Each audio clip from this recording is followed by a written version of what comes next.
Welcome to the Real News Network. I'm Paul Jay in Washington. As events continue to unfold in Egypt, perhaps the determining factor will be, where does the army come out in all of this?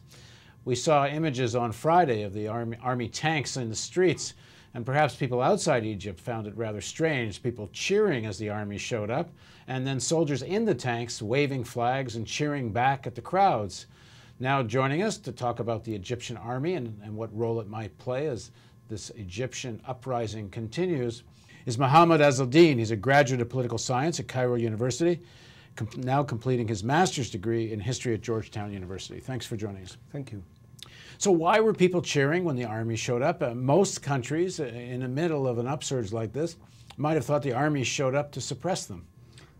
People cheering the army in Cairo streets for two main reasons. First, because people recognize clearly that there is a big difference between the army and the police in Egypt. The police, who are involved in brutal confrontation with people for almost now for 4 days, they know well that they are very corrupt and they are very involved in supporting dictatorship in Egypt.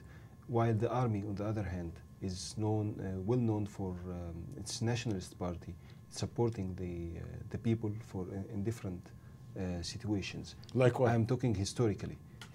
Yeah, what's an example? Like army intervene in modern Egyptian history. Army intervene in different situations to maintain the public order or to save the country. And of course, army has a long history of battles. Like many people are conscripts in the army. Like they witnessed what the army did in '73, and army have a good reputation in Egypt. Okay, so there are two main reasons people are cheering the armies in the streets. First, the army is completely different from the police apparatus. Police apparatus is increasing and is much delved into corruption and into supporting dictatorship in Egypt and oppressing people, and the brutal confrontation between the police troops and the demonstrators in Cairo streets last 4 days was a huge evidence about what's going on. There is a number of accidents and a number of events where people demonstrated against the police brutality and like causes of torturing in police stations and prisons against civilians, against political prisoners. So the reputation of the police is well known to be deteriorating any public safety, deteriorating any civil action, and it's completely opposite to what people have in their minds about the army. Now, is this a truthful thing in the sense that doesn't Mubarak control the army?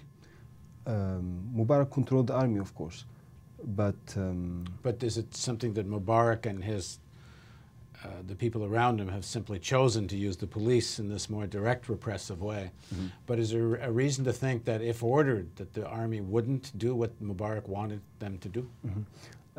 Well, the military institution in Egypt has a relative interdependence, have a relative independence from the other institutions.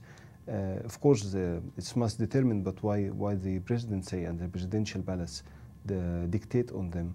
And of course, the president of Arab Republic of Egypt is the high command of the Egyptian army, but it still have some independence.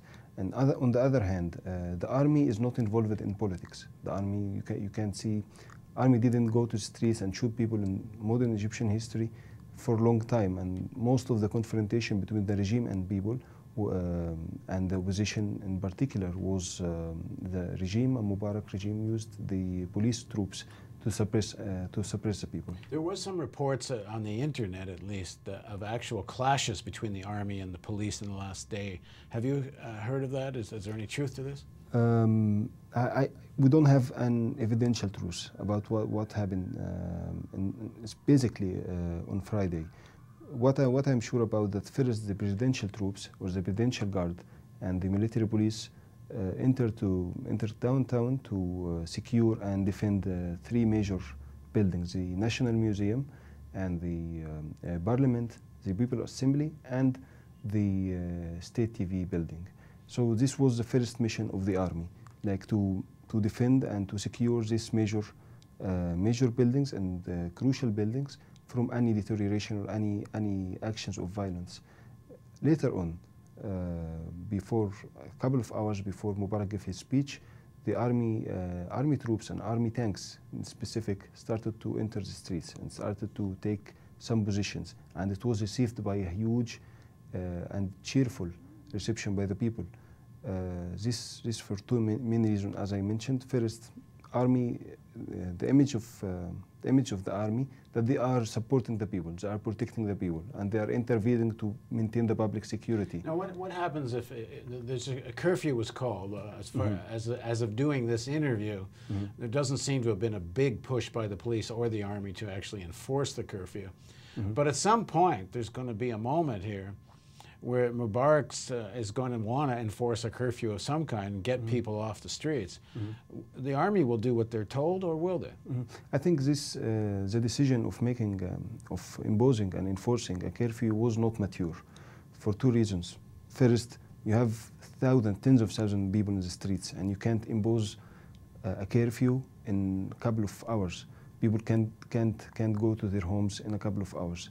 And second, people are completely energetic and completely influenced by the police brutality, so they wouldn't respond positively to what the police and what the regime asking them for.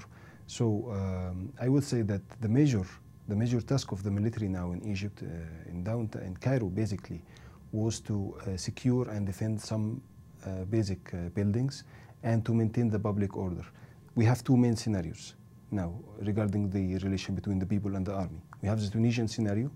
There's a division in the ruling elite. There's a division in the regime. So the army will be neutral. Neutral in terms that, okay, the tanks and soldiers and officers in the streets, they are just maintaining the security of the people. They are securing the people from any brutality practiced by the police.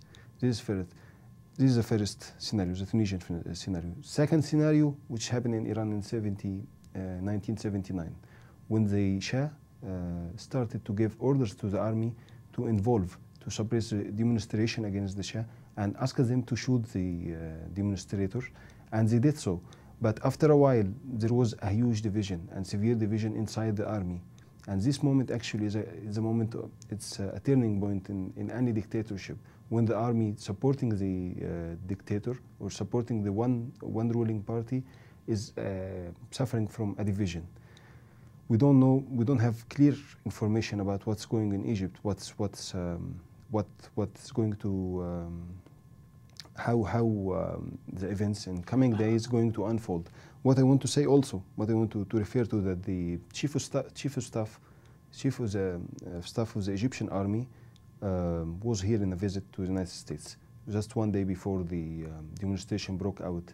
And it seems, for many commentators and many people who analyze the situation, that there's a sort of backseat negotiations between the Pentagon and the Egyptian army, or the Egyptian Ministry of Defense.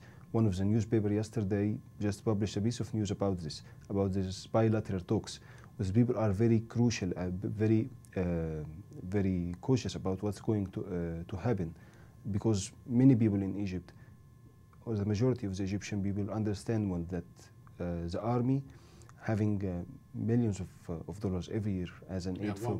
We think it's $1.3 billion of American aid.